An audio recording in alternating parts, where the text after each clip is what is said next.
All right, Myisha, thanks so much for doing this. My first question that I have for you is just tell the audience about yourself and how you got started. And just yeah, go from there.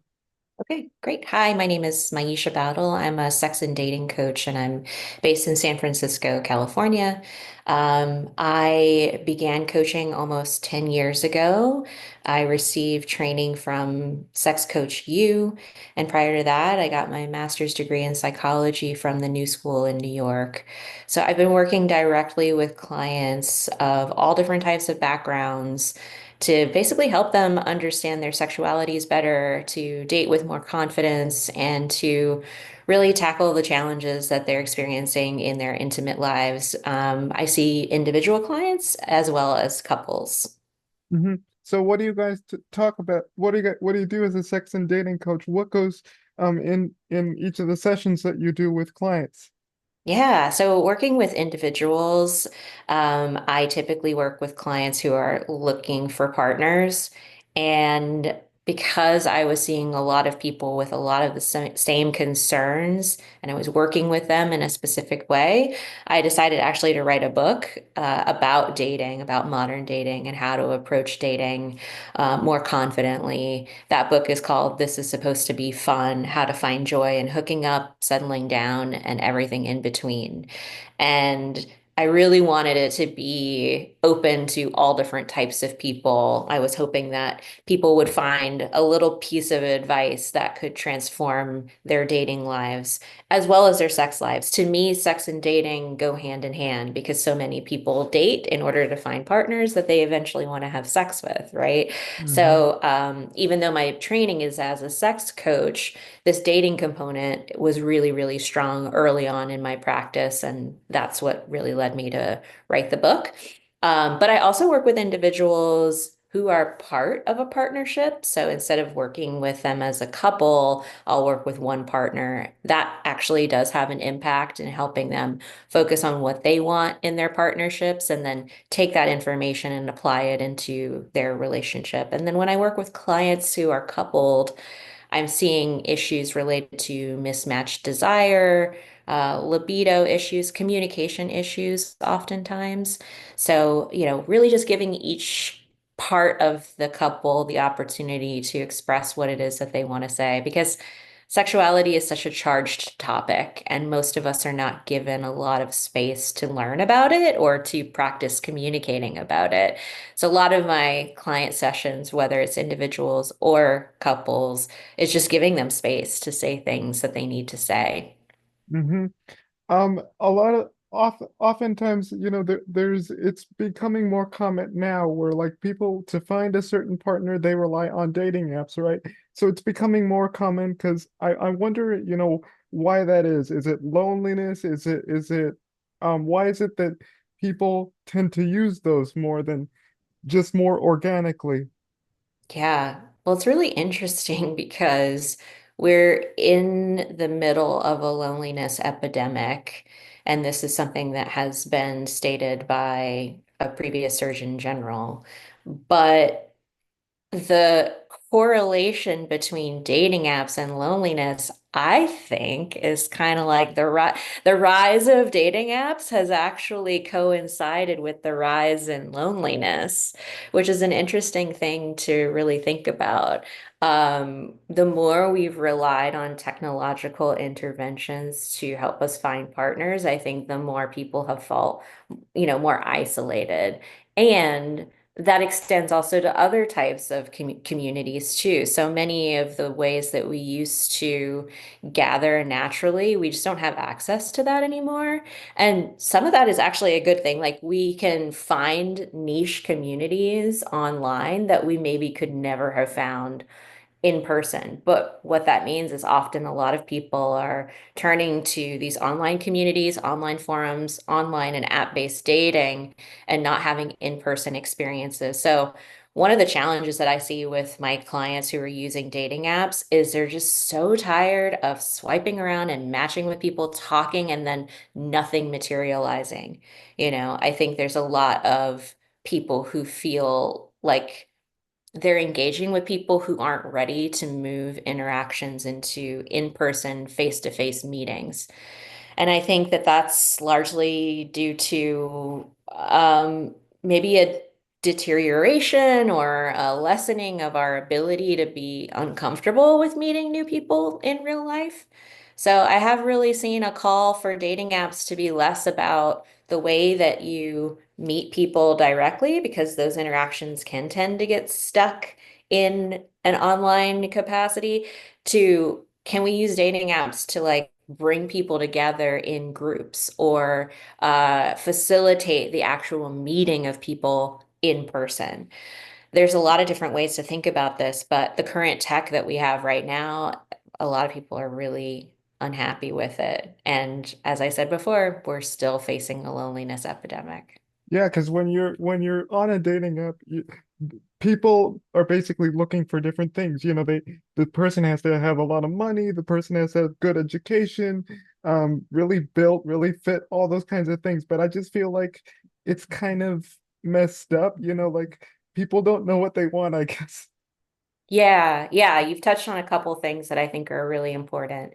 There are definitely aspects of dating apps that actually exacerbate some of society's ills, meaning, there's fat phobia, there's ableism, there's racism, there's classism, all of these things that make it hard for us because we want to connect so much, but then we have these sort of criteria or check boxes, as people often call them, of things that people have to, check off before we can deem them viable partners. For me, I really have an inclusive practice, and I believe every single person deserves partnership, love, and sex. If those are the things that they want, I think everybody deserves to have those experiences in their lives, regardless of their background, their education, their body, their ability, their race, etc. Yeah, and then the other part that you touched on is, I think you mentioned something at the end there about connection. Is that right? Yeah. Yeah, I just think that at everybody's core, they want that sense of connection. And dating apps can often make people feel more alone and less like they're connected to people who actually can be potential partners for them and who could actually care about them. So it can feel like a very divisive place instead of something that brings us closer together. Is that what you see with a lot of your patients? And if so, how do you sort of help them through, what they're looking for in terms of, like the partner that how to approach love, how to sort of think about it in a different way that is not a checklist, because oftentimes checklists are flawed. They're very flawed, yeah. First, it's really helping them to understand that as a unique person, they have something to offer. I think we're all capable of love and we're capable of receiving love. So we start there, all the things that people have sort of heard and inherited as like, oh, this is who you are, and so this is what you deserve. We kind of have to undo some of that learning. And it's my job, I think, as someone's coach, to be the eternal optimist about what's possible for them when it comes to their relationships and their prospects for having sex. So I've worked with many clients of different abilities. I've worked with fat clients. I've worked with people who really have had troubles in certain social situations. For instance, people who are on the autism spectrum. And, they've internalized a lot of things about what's possible for them in the dating world just because they see what most people are attracted to and they compare that to themselves and go, well, that's not me. But there are other people out there who aren't looking for that. It might be a smaller group of people. And so maybe it's about trying to find a community that matches with what that person's overall goals are for connection and to get them out of the kind of mainstream apps, which can be very um, discriminatory. Yeah. Mm-hmm. And so, like, what sorts of modalities do you use as a sex therapist and dating coach to sort of help people through those struggles? Yeah. So my training is as a coach, even though I have a master's in psychology. I don't have a psychological practice that I use. I use a coaching framework, which I think is really, really helpful. The biggest part of coaching is allowing people to think about a future that has not yet happened, right? It's really about goal setting. Therapy is wonderful for looking backwards in time and understanding, okay, what happened to me to kind of explain the person that I am today. So a lot of my clients, they're seeing a therapist, but they're also seeing me. And I think that that combination of both looking backwards, but also being able to envision a future where you have a partner and you have a great sex life and you're happy is really, really important. Sometimes people get really stuck in the present moment and they think more about what happened to them or the circumstances that they're living with and why that might make them a less desirable partner. So my practice is always to encourage people to think about what would it look like for you to achieve the kind of dating life that you want? What would it look like for you to have unconditional love and acceptance in a relationship? And what would it look like to really engage with people sexually how you want to? And giving people that permission to just dream is quite transformational in and of itself because oftentimes people aren't allowed to do that, right? Hmm. There was this study that came out, or it's not a study, it was a book that was a series of studies that were done at OkCupid that kind of looked at who are the most and least desirable groups of people according to their data. And what was found was that Black women like, hello, me. Hmm. We're like among the least desirable. Now, I've had pretty good success with dating. If I had internalized that data as like Black women are less desirable, then, it may have been really, really hard for me to date. And at sometimes I thought, maybe I'm not having the same results as other people because of my race.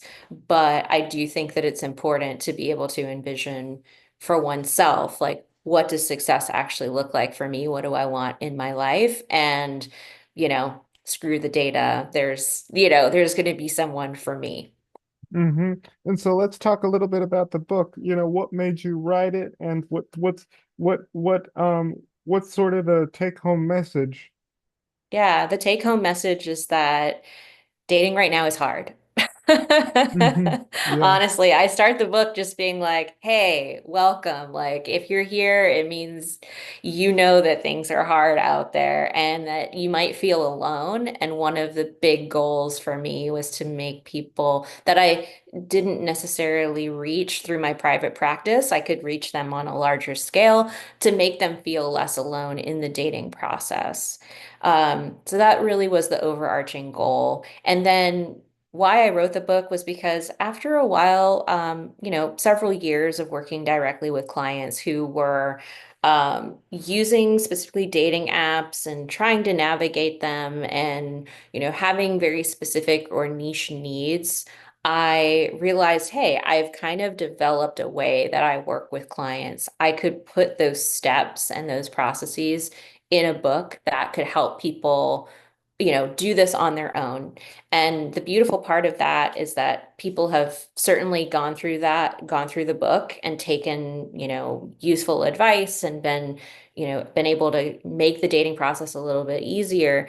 Some of them have actually reached out to me to work together as well. So they kind of were like, "Oh, this was a great start, but I might need additional support." And I've been able to work with some amazing clients who have found me through the book.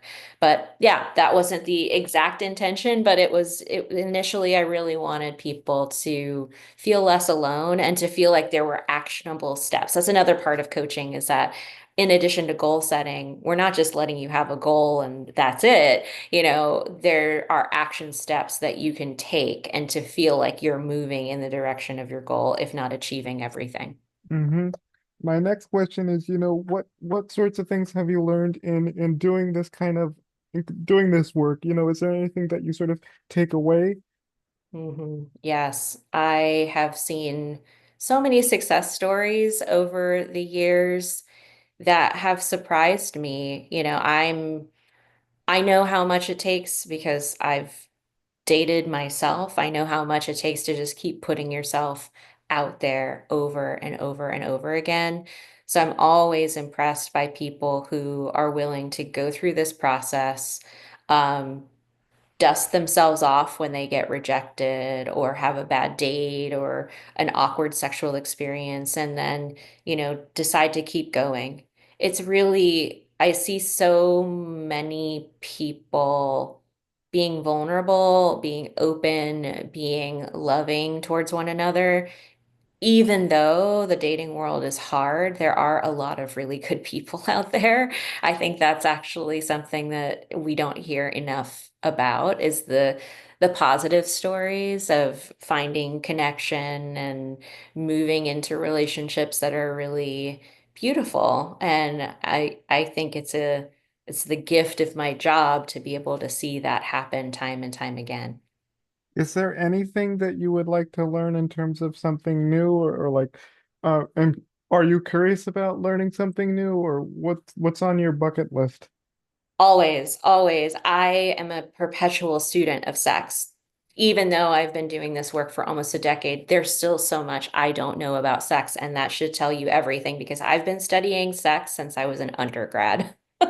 You Hmm. know? And so it's not just me coaching, it's like I in undergrad and then in grad school, I had a different kind of layer that I added to my sexuality studies where I started to understand feminist, sexuality theory and things like that, queer theory.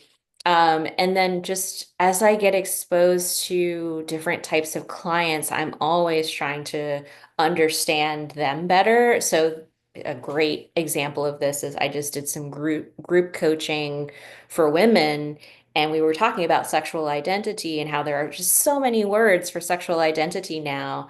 And one word came forward in the group that I'd never heard before, noeti, which is being attracted to someone's mental landscape, the things that they think about and how they think about the world, their worldview, being, sexually attracted to that, maybe not somebody's physicality as much. And so, yeah, the more I do this work, the more I understand how much I don't know. So I'm Mm-hmm. always open to learn. And I think that's something that people should really take to heart is that, even for us experts, we're the first ones to say we don't know anything, because there's such a wide variety. I often say that there's as many ways to have sex as there are people on the planet. Hmm. So there's Yeah. no way I would ever know everything.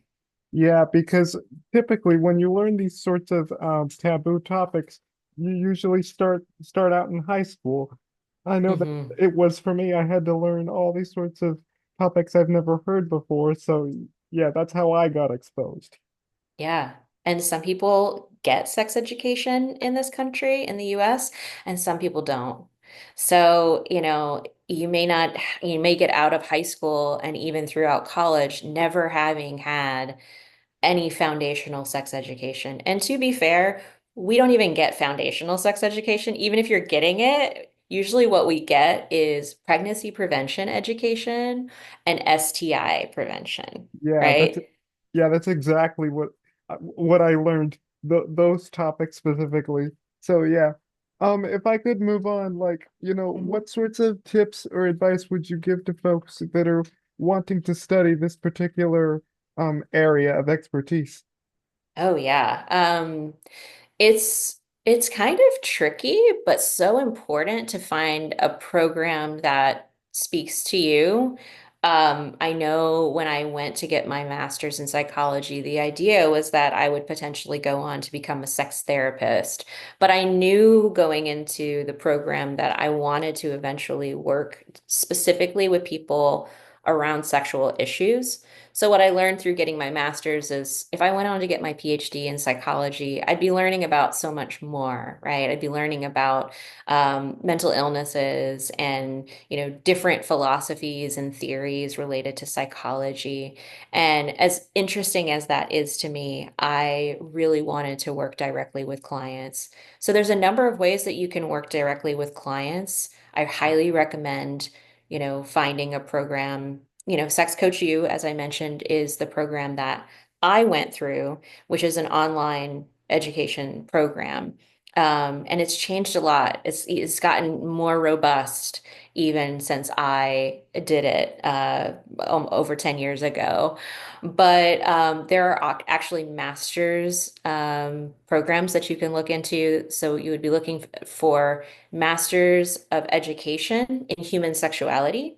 There are Hmm. PhD programs around the country. And again, I think coaching is a fantastic framework to use when working with clients, but even sex educators are well equipped to answer the kinds of questions that come up in my practice around sexuality and, what's normal, what's not normal, what should I expect when I'm having sex maybe for the first time, etc.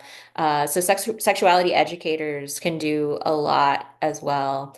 I'm in California, and I just realized or Hmm. learned that there's actually a state certification for a sex educator here, and they're providing that training for free as of right now. So through the state of California, you can become a certified sex educator if you want to work with youth.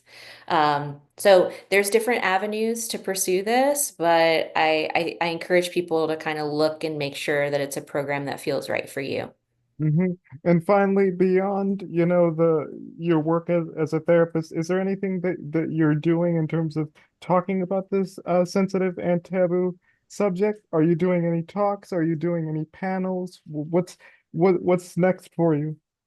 Yeah, so I do have a podcast called How's Your Sex Life, and that's offered through KCRW. It's a series of shows where I talk about and give, I talk about sex and I give advice to people who write into the show. So if people are interested in listening to that, that's available anywhere you listen to podcast. I'm also obviously coaching, so you can reach out to me directly to talk about coaching packages. And I have a weekly newsletter that I've been doing every week for 2025 so far. I was a little more sporadic with it in the past, but I really committed to it this year. And that's been really great because I can write about, things that are just happening in that current week. I can write about things that are coming up in my practice that I'm observing. So that's been really fun. And I have a column for Time Magazine. That's called Real Love. And if you go to time.com/real love, you can find all those pieces that I've written in the past. Everything from, situationships to, The Golden Bachelor and, more pop culture things too. Yeah, that's a lot on your plate. Yeah, I'm a busy, busy lady. Yeah. All right.